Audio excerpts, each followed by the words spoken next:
ஆண்டவராகிய இயேசு கிறிஸ்துவின் நாமத்தினாலே உலகம் எங்கிலும் வாழுகிற தேவனுடைய பிள்ளைகளுக்கும் அனைத்து திருச்சபை மக்களுக்கும் எழுப்புதலுக்கான இதய கதறல் ஊழியங்களூடாக இனிய நல் புத்தாண்டு வாழ்த்துக்களை இயேசு கிறிஸ்துவின் நாமத்தில் தெரிவித்துக் கொள்ளுகிறேன்.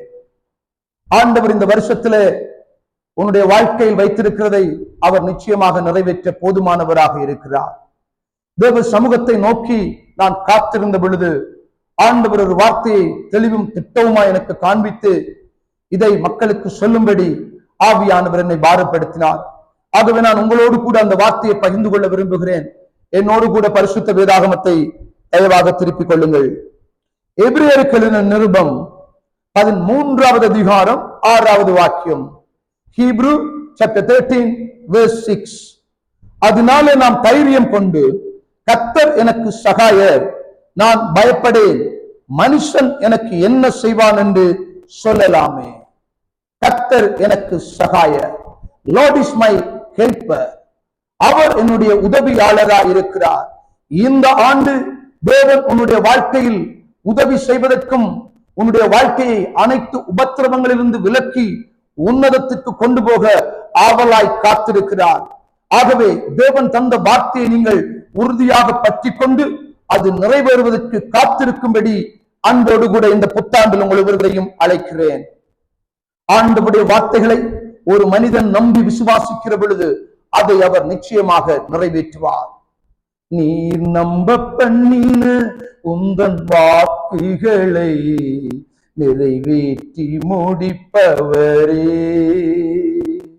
மறவாமல் நினைப்பவரே, ஏசையா நிறைவேற்றி முடிப்பவரே, என்னை மறவாமல் நினைப்பவரே, ஏசையா நிறைவேற்றி முடிப்பவரே. உடன்படிக்கையின் தேவன் உண்மையில் பிசகாதவர், உடன்படிக்கையின் தேவன் நீர் உண்மையில் பிசகாதவர். தாவீதுக்கு நான் பொய் சொல்லேன் என்று சொல்லி சொன்னதை நிறைவேற்றுவீர். தாவீதுக்கு நான் பொய் சொல்லேன் என்று சொல்லி சொன்னதை நிறைவேற்றுவீர். மறவாமல் நினைப்பவரே, ஏசையா நிறைவேற்றி முடிப்பவரே, என்னை மறவாமல் நினைப்பவரே, ஏசையா நிறைவேற்றி முடிப்பவரே. 3 காரியங்களை உங்களோடு கூட பகிர்ந்து கொள்ள விரும்புகிறேன். கொஞ்சம் கவனமாய் கேட்டுக் கொள்ளுங்கள்.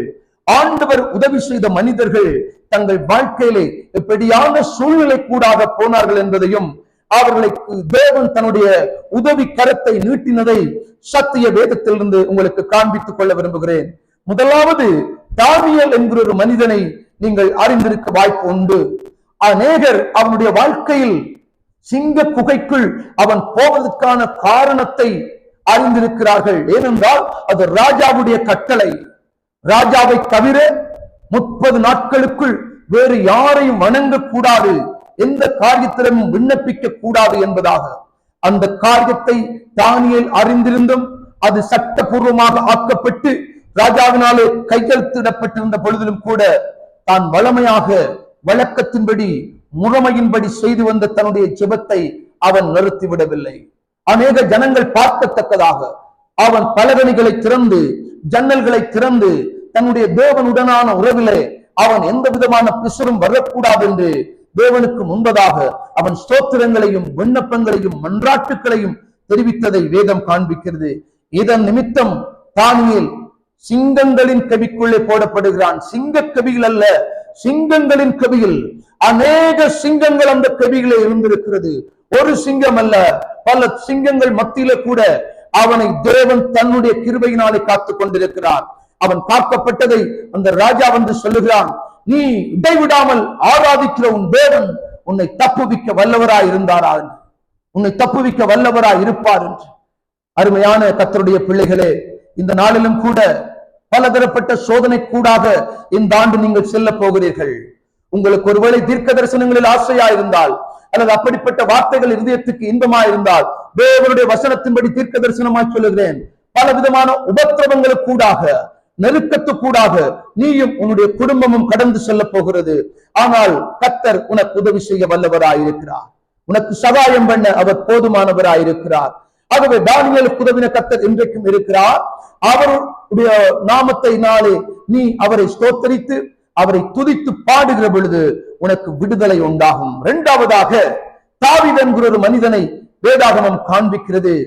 அவனை ஆண்டவர் ஆடு மேய்த்த நிலைமையில் அவனை ஆண்டவர் தூக்கி எடுத்து அரியாசனத்தில், சிங்காசனத்தில், அரியணையில் உட்கார வைத்த பொழுது கூட அவனுடைய வாழ்க்கையில் பாடுகளும் நெருக்கங்களும் உபத்திரமும் வந்து கொண்டே இருந்தது. ஒரு நாள் அவனுடைய தமையன்மாரை பார்க்கும்படி தகப்பன் சுகம் விசாரித்து வரும்படி அனுப்பின பொழுது அவன் அங்கே கடந்து சென்ற அந்த நிலைமையை பார்த்த பொழுது ஒரு ராட்சத உருவம் பெரிய கெச்சிக்கிற தொனியோடு கூட வந்து அங்கே முழக்கமிட்டதை கண்ட தாவீது அவனாலே பொறுத்து கொள்ள முடியவில்லை. அவன் உடனடியாகவே சொல்லுகிறான், நான் போய் இந்த கோலியாத்தை, இந்த பெலிஸ்தியனை நான் அழித்து விடுவேன், என்னாலே முடியும். ஏனென்றால் ஒரு விசை ஒரு சிங்கமும் ஒரு கரடியும் என்னுடைய மந்தைக்குள்ளே வந்து என்னுடைய ஆடுகளை பிடித்து சென்ற பொழுது நான் அவர்களுடைய காடையை பிரித்து அவருடைய தாடியை பிரித்து அதற்குள்ளே இருந்த குட்டிகளை எடுத்து காப்பாற்றினேன். அவைகளில் ஒன்றை போல் இவனும் இருப்பான் என்று சொல்லி தாவீது சொல்லி யுத்தத்திற்கு போய் போர்க்களத்திலே, போர் முனையிலே, தன்னிடத்திலே பட்டயம் இல்லாத பொழுது கூட அவன் நிந்திக்கிற கோலியாத் நிந்தித்த சேனைகளின் கர்த்தருடைய நாமத்தினாலே போய் ஜெயம் எடுத்ததை பரிசுத்த வேதாகமம் காண்பிக்கிறது. ஆண்டவர் அவன் 5 கற்களை பொறுக்கி இருந்த பொழுதிலும் கூட, 5 கூழாங்குட்களை பொறுக்கி இருந்த நிலைமையிலும் முதலாவது கல்லிலே, கொஞ்சம் கவனமாய் கேளுங்கள், அவன் வீசின அந்த கல்லு கோலியாத்துடைய நெத்தியிலே பட்ட பொழுது அவன் மல்லாக்காக விழுந்தான். அந்த கோலியாத்தை ஜெயித்த தாவீது ஆண்டவருடைய நாமத்தினாலே அநேகர் அவனை புகழ்ந்து பாடி உயர்த்தின பொழுது அங்கே பார்த்து கொண்டிருந்த சவுல் ராஜா அவனுடைய வாழ்க்கையிலே காய்மிகாரமும் எரிச்சலும் பொறாமையும் தாவீதுடைய வாழ்க்கையிலே உண்டாகிவிட்டது. இதனாலே தாவீதை கொல்லுவதற்கு எத்தனையோ சந்தர்ப்பங்கள் முயற்சித்தும் தாவீது தேவனுக்கு பயந்ததினாலே சவுல் மீது கை போடவில்லை.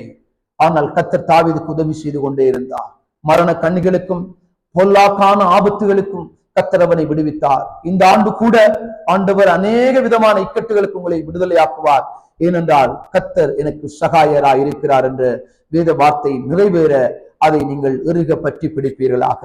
மூன்றாவதாக, புதிய ஏற்பாட்டிலே குருடன் ஒருவன் தாவீதின் குமாரனே எனக்கு இறங்கும் என்று சொல்லி அவன் கதறுகிறான்.